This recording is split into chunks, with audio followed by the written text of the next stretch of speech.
So this is just basically electric. It's basically an electric car, yeah. Electric car's alive and well. You're driving it right now. And price? We're shooting for, when we launch them to the public to sell, we want to be in the mid-20s. We want them to be affordable. Hydrogen, where do you get it? What is it? It's and that's part of the beauty of it, Glenn. It's a completely renewable fuel source, and it's something you can get here right in the U.S. At our White Plains fueling station, they actually extract it right on site. They electrolyze it right on site. They take 480 off of the grid. They bring in city tap water, and they capture the hydrogen that they get from electrolyzing it right there. How are you going to make enough money off of zapping water to be able to pay for the infrastructure of fueling stations? Of fueling stations?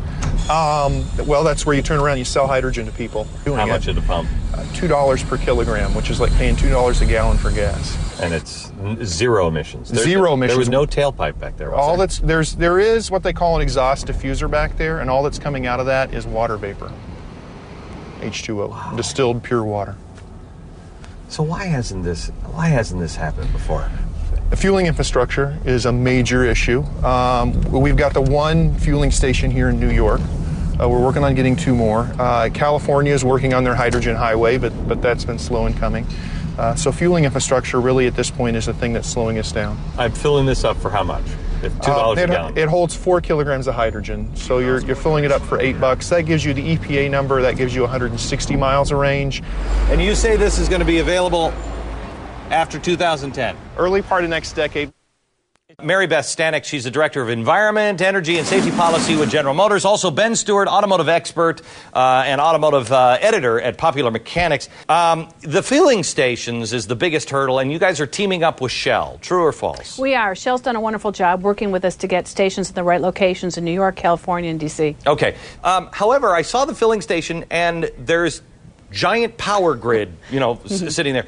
You're using all this electricity. How are you not just using electricity, and how are you not going to have environmentalists saying, oh, the spotted clam, you're using all of the water? Well, there's a number of things we're doing. We're certainly looking into green hydrogen. It could come from biomass sources to hydrogen. There's a lot of good starts with natural gas. As you know, natural gas is a lot cleaner, much less particulates than some sources in order to get hydrogen. You can get hydrogen from a number of sources, even different types of ammonia processes, which are byproducts from production in various facilities, even steel mills. But you have, for instance, ammonia. The guy who started Greenpeace left because Greenpeace said we should banish ammonia. We should drive to have it banned. It's on the periodic table. The environmentalists are going to come at you in any way you go. I'm not so sure. I think if we can really move into hydrolysis, making, certainly we're seeing Niagara as an opportunity where we can create hydrogen. We can see actually hydrogen coming from solar opportunities and wind.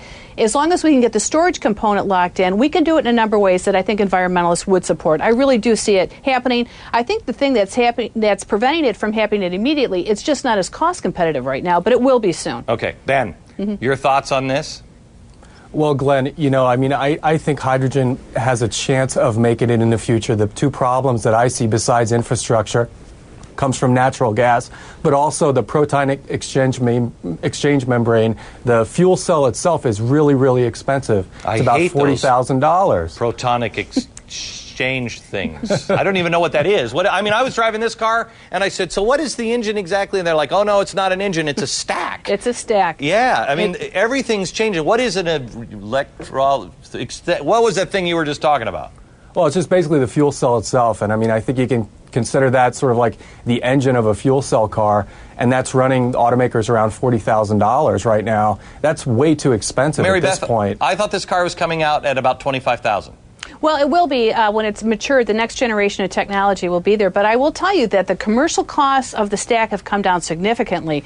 You're seeing the whole industry moving very quickly now because we've been able to take a very expensive process and getting it closer and closer to these commercial costs. And it's getting pretty exciting. You can't tell me, Ben, that it's got to be expensive to build, What do you have, Mary Beth? 25 of these right now? Something like that? We have 100, and they're in the hands of consumers right now. You got 100 of them sitting out there. It's got to be wildly expensive to do that. But once you start mass producing, Ben, don't you think you can mass produce different kinds of cars and different kinds of technology? I do, but my question is, why not just go to a plug-in hybrid using some sort of biofuel? I mean, everybody has a plug in their garage. Battery technology is really evolving. I mean, you can put a major dent in our demand for oil with plug-ins. I have to tell you guys, what's killing me is when you use the word biofuel, because I think this corn ethanol thing, the government should get out of the business of corn ethanol. There's other kinds of ethanol you can make, or other kinds of biofuels that you can make that doesn't burn up our fuel supply. Are you guys, either of you, big corn ethanol people? Well, I have to tell you, GM's recently taken an equity stake in two companies that are making waste to ethanol. Coscata and Mascoma are two firms that are really looking at technologies that can take garbage, agriculture waste, wood waste, and produce ethanol for $1 a gallon. So we're pretty delighted about this opportunity, and we see this coming in the next, I'm going to say 24 to 36 months as being a reality. And Ben, would you say that it was accurate? I'm going to put together kind of an energy council of people that I've talked to that are at the highest levels of business and thinking and everything else in there. They've all said the same thing. It is a combination of all of these things. You can't just look at one thing. It certainly is, and I agree that Coscata process is really smart technology, and that's really the whole thing here. Is there are a lot of really smart people working on hydrogen fuel cells, working on biofuels, working on battery technology, and it's all going to come together, but it's a ways down the line. Jerome, let's start here. I have had so much mail and so many calls from people saying, "Oh my gosh, Glenn, hydrogen, it is so dangerous. You can't have that in a car or at a filling station." True or not? Well, all energy sources have some kind of hazard associated with them. It's different than gasoline, but it's very well understood as an industrial chemical, and the codes and standards are being developed for handling it, and there's a lot of good practice and, as I say, understanding of how to handle it. It's different. And it'll take some training. Okay, these are the fueling stations that are currently around the country. If I'm buying a hydrogen car and I happen to be in Houston, Texas, boy, it sucks to be me. How long before you start to see fueling stations to where a hydrogen car is actually going to be viable? Well, it's very likely to happen in places, high density travel places like Los Angeles, for instance, especially in concert with the zero-emission vehicle program of the state of California and the California Fuel Cell Partnership. We're working on the possibility of, there are about 60 stations in the U.S. at this point, but they need to be concentrated in places where people drive, New York, L.A., Here's the other thing that I've gotten a lot of mail on and comments on, and that is, Glenn, I mean, you drive these cars. Why not just plug them in? You're using so much energy to make the hydrogen. Why not just make an electric car? Well, electric cars still have to be all-purpose vehicles, and that's one of the things about a hydrogen vehicle is, and they all share the same kind of difficulties. Mind you, a hydrogen fuel cell vehicle is an electric car. It has an electric drive mechanism, but the source of the energy is a hydrogen fuel cell, and instead of an engine in a hybrid or a battery, which is a storage device in a purely battery electric vehicle. And I have to tell you, that car I would drive, I'm just watching the TV screen here. I drive that car, but that little green thing, please, take me out and beat me with sticks before I get into that, if that's what an electric car looks like.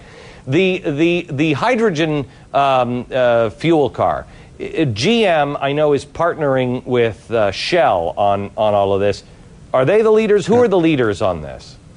Well, GM has done some wonderful work on this, and Shell, but BP and Chevron, and then Honda and Toyota have done some fabulous work. Geez. And we have there's going to be a lot of competition eventually inside this community as it gets larger. Okay, The stakes are pretty high. Thank you very much.